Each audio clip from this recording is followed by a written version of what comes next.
ഈ കാണുന്ന മയ്യത്താരതാണെന്നറിയോ? നമ്മുടെയൊക്കെ മക്കൾക്ക് അള്ളാനെ റസൂലിനെ പരിചയപ്പെടുത്തി കൊടുത്ത, ബിസ്മിയും ഹംദും ഒക്കെ അവിടെ കുഞ്ഞിളം നാവ് കൊണ്ട് പറയിപ്പിച്ച പഠിപ്പിച്ചു കൊടുത്ത ഒരു മദ്രസാധ്യാപകൻ, കേവലം 11,000 രൂപ മാത്രം ശമ്പളമുണ്ടായിരുന്ന അഷ്റഫ് ഹസാന്റെ മയ്യത്താണ്. കടക്കണി മൂലം അദ്ദേഹം ആത്മഹത്യ ചെയ്താണ്. ആത്മഹത്യ എന്ന് പറയുമ്പോൾ നമ്മുടെ ഉള്ളുലയുന്നുണ്ട്. ഇസ്ലാമിൽ കടുത്ത പാപങ്ങളിലൊന്നാണ് ആത്മഹത്യ എന്നുള്ളത്. അതിന് അദ്ദേഹം ഒരുങ്ങി തയ്യാറായത് മറ്റൊന്നുമുണ്ടല്ലോ, ഒരു നിവൃത്തിയില്ലാതെ വന്നപ്പോൾ മനസ്സിൻ്റെ നിയന്ത്രണം വിട്ട് അദ്ദേഹം ആത്മഹത്യയിലേക്ക് എടുത്ത് ചാടിയതാണെന്ന് അറിയാൻ കഴിഞ്ഞു. ഇനി കാണാൻ പോകുന്ന വീഡിയോ ഒരു പക്ഷേ ഇന്നല്ലെങ്കിൽ നാളെ ഇതുപോലൊരു വാർത്ത നമ്മൾ കേൾക്കേണ്ടി വരും. നിങ്ങളൊന്ന് കണ്ടു നോക്കിയ വീഡിയോ. എന്റെ ഉമ്മ മാത്രമേ എന്റെ കടക്കാരൻ എന്റെ ഉസ്താദ് എന്റെ വീട്ടിൽ പോവാൻ എന്റെ തിരക്ക് എത്ര അധികം കട കൊടുത്ത്. കഴിഞ്ഞ വീഡിയോ നിങ്ങൾ കണ്ടല്ലോ. കഴിഞ്ഞ ദിവസം കരഞ്ഞ് നിലവിളിച്ച് രാത്രിയിൽ എൻ്റെ മുറിയിലേക്ക് വന്നൊരു ഉസ്താദിൻ്റെ അവസ്ഥയാണ്, ദയനീയമായ അവസ്ഥ. മാസങ്ങളായി സ്വന്തം ഉമ്മാനെ കണ്ടിട്ട് വീട്ടിലേക്ക് ചെല്ലാൻ പറ്റൂല, കടക്കണി മൂലം. ഇതൊക്കെ ഇവിടെ ഇങ്ങനെ അരങ്ങേറുമ്പം നമ്മുടെ മഹല്ലത്തുകളിലോ നമ്മളൊക്കെ ജോലി ചെയ്യുന്ന സേവനം ചെയ്യുന്ന ഏതെങ്കിലും പള്ളി കവാടങ്ങളിലോ ഇത്തരം വിഷയങ്ങൾ ചർച്ച ചെയ്യുന്നുണ്ടോ? ഇല്ല. അപ്പോഴും അന്താരാഷ്ട്ര ചർച്ചയാണ്. പുതിയ പണിത പള്ളിക്ക് ഇനി എന്തെല്ലാം പുതിയ സംവിധാനങ്ങൾ കൊണ്ടുവരാമെന്നുള്ള തിരക്കിട്ട ആലോചനയിലാണ്. പള്ളിക്കവാടത്തിൽ 35 ലക്ഷം രൂപ മുടക്കി പരിശുദ്ധമായ റൗള ഷരീഫിന്റെ മാതൃകയിൽ വലിയ മിനാരവും കുബ്ബയൊക്കെ വെക്കുമ്പം അതേ മഹലിലുള്ള മുസ്ലിയാര് കിഡ്നി പോയി 35-40 വർഷം ജോലി ചെയ്ത മുസ്ലിയാര് കിഡ്നി പോയിട്ട് മറ്റു പള്ളി കവാടങ്ങളിൽ ഈ പള്ളി കമ്മിറ്റി കൊടുത്ത കത്തുമായി തെണ്ട നിൽക്കുകയാണ്. അതേ മഹല്ലത്തിൽപ്പെട്ട നിർധനരും അതുപോലെ തന്നെ യാതൊരു മാർഗവുമില്ലാത്ത നിസ്സഹായരായ മനുഷ്യർ അവിടെ തന്നെ കത്തും മേടിച്ചുകൊണ്ട് പിരിവിന് നിൽക്കുകയാണ്. ആർക്കു വേണവടാ നിന്റെ കൈ? ഈ അമ്പരച്ചുംബികളായ ഈ സൗദങ്ങൾ ആർക്ക് വേണം? അള്ളാഹ്, റബ്ബിനൊന്നും ആവശ്യമില്ല. ഹബീബായ തങ്ങളും അവിടുത്തെ അസ്വഹാബും ഒക്കെ പനയോലിൽ നിസ്കരിച്ചു. നല്ലൊരു ഹൃദയമുണ്ടെങ്കിൽ ഏത് പരിശുദ്ധമായ സ്ഥലവും അതിന് പ്രാപ്തമാണ്. പള്ളി വേണമെന്നല്ല പറയാം. നല്ല പള്ളികൾ ഉണ്ടായിക്കോട്ടെ, നല്ല മിനാരങ്ങൾ ഉണ്ടായിക്കോട്ടെ, കുബ്ബ ഉണ്ടായിക്കോട്ടെ. മനുഷ്യന്റെ അവസ്ഥകൾക്ക്, മനുഷ്യന്റെ പ്രശ്നങ്ങൾക്ക് ഒരല്പം വില കൽപ്പിക്കും നമ്മൾ. അതിനാണ് പ്രയോറിറ്റി കൊടുക്കേണ്ടത്. അല്ലാതെ ഇതൊക്കെ ഉണ്ടാക്കി വെച്ചിട്ട് ആർക്ക് വേണ്ടിയാ? കേരളത്തിലുള്ള 70% വരുന്ന മതപണ്ഡിതന്മാരുടെ ശമ്പളത്തെക്കുറിച്ച് നിങ്ങൾ ചർച്ച ചെയ്തിട്ടുണ്ടോ? ചർച്ച ചെയ്യാറുണ്ടോ? 15,000 താഴെയാണ്. നമ്മൾ വ്യാപകമായിട്ട് മുസ്ലിയാക്കന്മാർ ആത്മീയ ചികിത്സ, ആത്മീയ വാണിഭം എന്നൊക്കെ നമ്മൾ ആക്ഷേപിക്കുന്നുണ്ടല്ലോ. എന്തുകൊണ്ടാണ് ഇവർ അങ്ങനത്തെ മേഖലയിലേക്ക് പോവുകയും വലിയ തരത്തിൽ മുസ്ലിമീങ്ങൾക്ക് അല്ലെങ്കിൽ ഇസ്ലാമിന് ആക്ഷേപം ഉണ്ടാകുന്ന തരത്തിലേക്ക് പോയെന്നറിയാമോ? ഇതൊന്നും കൊണ്ട് ജീവിക്കാൻ പറ്റുന്നില്ലെന്ന്. 50 രൂപയുടെ ബിസ്ക്കറ്റിന് എൻ്റെ മോക്ക് 50 രൂപ, എൻ്റെ സിദറ മോക്ക് 50 രൂപയുടെ ഒരു ബിസ്ക്കറ്റ് മേടിക്കാൻ ചെന്നാൽ 25 രൂപ കൊടുത്തിട്ട് ഇത് ബർക്കത്തുള്ള പൈസയാണ്, ബാക്കി 25 ബർക്കത്താവട്ടെ എന്ന് പറഞ്ഞാൽ കടക്കാരൻ ബിസ്ക്കറ്റ് തരുമോ? ഇല്ല. 50-ന് 50 തന്നെ കൊടുക്കണം. 15 രൂപ ഉണ്ടെങ്കിൽ ഒരു കുടുംബത്തിന് ജീവിക്കാം. ശരി തന്നെ, 10,000 രൂപ മതി, അത്യാവശ്യം കറണ്ട് ബില്ലൊക്കെ അടച്ചു പോവാം. ഇതിനിടയിൽ കുട്ടികൾക്ക് രോഗം വരില്ലേ?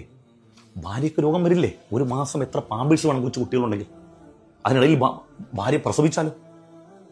തുടങ്ങി മറ്റു കുടുംബത്തിൽ കല്യാണം ഉണ്ടായാലോ? എവിടുന്നാടോ അവിടുന്ന് മറിച്ച് ഇവിടുന്ന് പിച്ച് പറിച്ചൊക്കെ കൊടുക്കുന്നത്? അടിസ്ഥാനപരമായി ഒരാൾക്ക് ജീവിക്കാൻ പറ്റുന്ന ശമ്പളം കൊടുക്കുന്ന എത്ര മഹലുണ്ട്? നിങ്ങളൊന്ന് അന്വേഷിച്ചു. നിങ്ങളുടെ ചുറ്റുവട്ടത്തുള്ള പള്ളിയിലെ മുസ്ലിയാക്കന്മാരുടെ ശമ്പളം നിങ്ങൾ അന്വേഷിച്ചു. ഇത് സങ്കടം വരും. നിങ്ങളൊക്കെ വീട്ടിൽ മീൻ മേടിക്കുന്ന ശമ്പളമുള്ളവർക്ക് 15,000, 16,000, 17,000. ഞാനിപ്പോൾ ഈ ജോലി ചെയ്യുന്ന പള്ളിയിൽ, അതായത് ഒരു 6-7 വർഷങ്ങൾക്ക് മുമ്പ്, ഒരു 10 വർഷം ആയെന്ന് തോന്നുന്നു, അന്ന് മുതലേ 20-ന് മുകളിലെ ശമ്പളം. ഇവിടെ അത്രയും ശമ്പളം, ഉയർന്ന ശമ്പളം കൊടുത്ത മഹലൊന്നുമില്ല. ഇവിടെ മുമ്പേ പോലും ഉയർന്ന ശമ്പളം. അള്ളാഹു അവർക്ക് അർഹമായ പ്രതിഫലം നൽകുമാറാകട്ടെ. ഇതൊന്നും നോക്കാൻ ആരുമില്ല. ഇനിയും നിലവിളികൾ ഇനിയും ഉയരും. അപ്പോഴൊക്കെ വാട്സപ്പിൽ നമ്മൾ കുറച്ച് ഉസ്താദന്മാർ ഇങ്ങനെ ചർച്ച ചെയ്യുന്നുള്ള നിങ്ങൾ മനസ്സിലാക്കണം. ഞങ്ങളുടെ വീട്ടിൽ ഭാര്യയും മക്കളും കുടുംബമുണ്ട്. അവരോടൊപ്പം നിന്നിട്ട് മറ്റെന്തെങ്കിലും തൊഴിലിന് പോയി നിത്യവും ഞങ്ങളുടെ മക്കളുടെയും ഭാര്യയുടെയും മുഖമൊക്കെ കാണുന്നതിന് പകരം നിങ്ങളുടെ മഹല്ലത്തിൽ വന്ന് സേവനം ചെയ്ത് നിങ്ങളുടെ മക്കളെ നിങ്ങളെ വാപ്പാന്ന് തന്നെ ഹൃദയം തൊട്ട് വിളിക്കാൻ വേണ്ടി പ്രാപ്തരാക്കുന്നവരാണ് ഞങ്ങൾ ഉസ്താദന്മാർ. നിങ്ങളെ എല്ലാ കാലത്തും ഉമ്മാന്ന് വിളിക്കാൻ പ്രാപ്തരാക്കുന്നവരാണ് ഈ മദ്രസാധ്യാപകർ. സമൂഹത്തിൽ മാന്യമായി വർത്തിക്കണമെന്നും വലിയവരെ ബഹുമാനിക്കണമെന്നും ചെറിയവരോട് കാരുണ്യം കാണിക്കണമെന്നും ഉമ്മാടെയും വാപ്പാടെയും ഉമ്മാടെ കാലിന്റെ ചൂട്ടിലാണ് സ്വർഗം എന്ന് പറഞ്ഞ് നിങ്ങളെ ബഹുമാനിക്കാൻ പഠിപ്പിച്ചു തരുന്ന, നിങ്ങളുടെ നേരെ വിരൽ ഉയർത്താൻ പാടില്ല, കൈ ഉയർത്താൻ പാടില്ല എന്നല്ല, എന്ന് പറയാൻ പോലും പാടില്ല എന്ന ധാർമ്മിക വിദ്യാഭ്യാസം പഠിപ്പിക്കുന്ന നിങ്ങളുടെ ഉസ്താദ്, നിങ്ങളുടെ പള്ളിയിൽ ഉസ്താദ് കായലിൽ ചാടി മരിക്കണം. നിങ്ങളുടെ മക്കൾക്ക് ബിസ്മി അല്ലാത്ത ബാണ്ടല്ലോ, ആ അക്ഷരം പഠിപ്പിച്ചു കൊടുത്ത, സീന് പഠിപ്പിച്ചു കൊടുത്ത ഉസ്താദ് കടക്കണി മൂലം ആത്മഹത്യ ചെയ്യാണ്. വേദന തോന്നില്ലേ? വേദന തോന്നിയിട്ടില്ലെങ്കിൽ നിങ്ങൾ മനുഷ്യരല്ല. നിങ്ങൾ ചോദിക്കണമെന്ന്, നിങ്ങളുടെ മഹല്ലത്തിൽ ഉസ്താദിന്റെ ശമ്പളം എത്രയാണ്? എത്ര പേര്? ഒരു വീട് കിനാവ് കാണാൻ കഴിയില്ല. ഒരു വീട് കിനാവ് കാണാൻ കഴിയില്ല. ഞാനിപ്പോൾ ഈ സമീപ മഹല മുല്ലാത്തോളപ്പിൽ ഞാൻ ജോലി ചെയ്യുന്ന സമയത്ത് എൻ്റെ വാപ്പാടെ വാപ്പ ഉമ്മാർ മരണപ്പെട്ടപ്പം എൻ്റെ വീടിൻ്റെ പഴയകാല അവസ്ഥ കണ്ടിട്ട് അവിടുത്തെ ജനങ്ങൾ കരഞ്ഞിട്ടാണ് എനിക്ക് വീടുണ്ടായത്. അല്ലെ, എനിക്ക് ഇവിടുന്ന പൈസ. ഇങ്ങനെയൊക്കെ ഓരോ ഉസ്താദന്മാരുടെ വീട്ടിൽ നമ്മളിങ്ങനെ അണിഞ്ഞൊരുങ്ങി കിടക്കുമ്പോൾ ഇവരൊക്കെ വിചാരിക്കുന്നത് എന്താ? ആട് നല്ല സമ്പന്നനാണെന്നാ. നമ്മുടെ ഓരോരുത്തരുടെ വീടിന്റെ അവസ്ഥ അകത്തേക്ക് വരണം, അവരുടെയൊക്കെ അവസ്ഥ കാണും. ഓരോ ഉസ്താദന്മാരുടെ വീട്ടിലേക്ക് നിങ്ങൾ പോയി നോക്കൂ. പക്ഷേ അൽഹംദുലില്ലാ ഞങ്ങളൊക്കെ ഇസ്സത്തോടുകൂടി ജീവിക്കുന്ന കേട്ടോ. നല്ല ആഹാരം, നല്ല വസ്ത്രമൊക്കെ ധരിച്ച് റാഹത്താണ് നടക്കുന്നത്. ഞാൻ പറയാണ്, ഇതിനിടയിൽ എന്തെങ്കിലും ആവശ്യം വന്നു കഴിഞ്ഞാൽ, ഇപ്പോൾ പരിശുദ്ധമായ റമദാൻ മാസം വരുമ്പോൾ മാത്രമാണ് ഒരു 50,000 രൂപ 60,000 രൂപ ഒന്നിച്ച് കിട്ടുന്നത്. അല്ലാതെ ഇപ്പോൾ ഇവിടുന്ന് കിട്ടാനാ? മറ്റുള്ളവർക്ക് സീസൺ പണിയെങ്കിലും ഉണ്ട്. നമ്മുടെ ആകെപ്പാടെ സീസൺ വർക്ക് എന്ന് പറയും, സീസൺ പണി എന്ന് പറയാൻ പറ്റുന്നത് ഈ റമദാൻ. ഇങ്ങനെ എത്ര മനുഷ്യർ! ഇതിനൊന്നും അറുതി വരത്തില്ല, ഇതിനൊന്നും മാറ്റം വരത്തില്ല. പള്ളികൾ ഇങ്ങനെ ഉയർന്നുകൊണ്ടേയിരിക്കും. മുക്കിന് പള്ളികൾ വരും, 1000 സംഘടനകളുണ്ടാകും. പക്ഷെ ഉസ്താദന്മാരുടെ പ്രശ്നങ്ങൾ തൊടത്തില്ലത്. ഞാൻ മുമ്പ് സേവനം ചെയ്തൊരു മഹലിൽ ഞാൻ പോകുമ്പോൾ 12,000 രൂപ ഈ എടുത്തു. അയാളെ കണ്ടപ്പോൾ കുറെ മുമ്പ് കേട്ടോ, അയാളെ കണ്ടപ്പോൾ ഇപ്പോഴും 12,000 ശമ്പളമാണ്.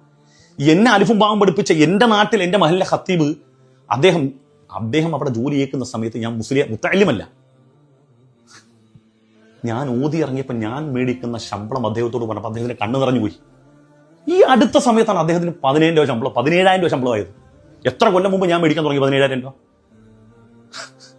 ഇതാണോ അവസ്ഥ? പിന്നെ കുറച്ച് ഒച്ചപ്പാടും ബഹളവും കുറച്ചൊക്കെ ശബ്ദത്തിലേക്ക് ഓതാൻ കഴിയുന്നവർക്കൊക്കെ നല്ല ശമ്പളമാണ്. ഒരു മഹല്ലത്തിന്റെ നട്ടൽ എന്ന് പറഞ്ഞ ഇവിടുത്തെ മദ്രസ അധ്യാപകൻ, ഒരു സമൂഹത്തെ വളർത്തിക്കൊണ്ടുവരുന്ന ഉദ്ധരിക്കുന്നതിന് മദ്രസ അധ്യാപകൻ, അവന് വെറും 4,000 ഉളുവ ശമ്പളം കൊടുക്കുന്ന 5,000 ഉളുവ. മനസ്സിലായ? ഇത്രയേ ഉള്ളൂ ശമ്പളം. ഞാൻ കൂടുതലൊന്നും പറഞ്ഞില്ല, കാരണം ഈ വികാരാധീനായി എന്തെങ്കിലുമൊക്കെ പറഞ്ഞു പോകുന്നു പേടിച്ചിട്ട് ഞാൻ വിടുകയാണ്. നമുക്ക് ഈ വിഷയത്തിൽ എനിക്കൊരു പ്രതീക്ഷയില്ല. ഈ വിഷയത്തിലൊന്നും നമ്മുടെ RSSകാർക്ക് മറുപടി പറയാൻ നടക്കുന്നു, ഫാസിസ്റ്റ് ഏരിയ നടക്കുന്നു, ഭയങ്കര ചർച്ചയാണ് ഇവിടെയൊക്കെ. മുസ്ലിയാക്കന്മാരുടെ വിഷയങ്ങൾ പറയാനും അവരുടെ അവസ്ഥ പറയാനും അങ്ങനത്തെ ചർച്ചയൊന്നും വേണ്ട. ഉസ്താദ് ഫാസിസ്റ്റ് സൗകര്യമില്ലായിരിക്കുകയാണ്. ഇനി പറയുന്നില്ല, ആ വിഷയം നിർത്തി. എന്തിനാ സംഘപരിവാറിനെ പറയുന്നത്? അവർ നമുക്ക് എന്ത് ദ്രോഹം ഉണ്ടാക്കുന്നു? അതാ ഇസ്ലാമിന്റെ അകത്തുള്ള പ്രശ്നങ്ങൾ പരിഹരിച്ചിട്ട് മതി ബാക്കിയുള്ള പ്രശ്നം പരിഹരിക്കാൻ. അതുകൊണ്ട് നിങ്ങൾ ഈ വിഷയത്തിൽ നിങ്ങൾ തീരുമാനം എടുക്കണമെന്നേ. എത്ര മഹൽ നിങ്ങളുടെ നാട്ടിലുള്ള മഹൽ ഉസ്താദന്മാരെ ശമ്പളം ചോദിച്ചു സങ്കടം കൊണ്ട് പറയാണ്. ഞമ്മക്കൊക്കെ ഓൺലൈൻ സംവിധാനവും മറ്റു പല മാർഗങ്ങളിലൂടെ പൈസ കിട്ടാനുണ്ട്, പല വഴികളുണ്ട്. ഇവിടുത്തെ പാവപ്പെട്ട ഉസ്താദന്മാരുടെ അവസ്ഥ അറിയാൻ അവരുടെയൊക്കെ വീടിന്റെ അകത്തളങ്ങളിലേക്ക് പോയാൽ അള്ളാഹുവിനെ സത്യം നെഞ്ചു പൊട്ടി നമ്മൾ കരഞ്ഞു പോകും. ഇവർ ഈ പൊതുസമൂഹത്തിൽ ഇങ്ങനെ ഒരുങ്ങി അത്രയൊക്കെ തേച്ച് നടക്കുമ്പോൾ നമ്മൾ വിചാരിക്കുന്നത് ഒരു കുഴപ്പമില്ലെന്നാ. അങ്ങനല്ല, ഇത് പഠിക്കണം. ദയവ് ചെയ്ത് നിങ്ങൾ നിങ്ങളുടെ മഹല്ലത്തിലെ ഉസ്താദന്മാർക്ക് അടിസ്ഥാനപരമായി കൈകൂപ്പി പറയണം, ശമ്പളം ഒന്ന് കൂട്ടി കൊടുക്കണേ. ഇതിലും വലുത് പറയാനില്ല. അതുകൊണ്ടാണ്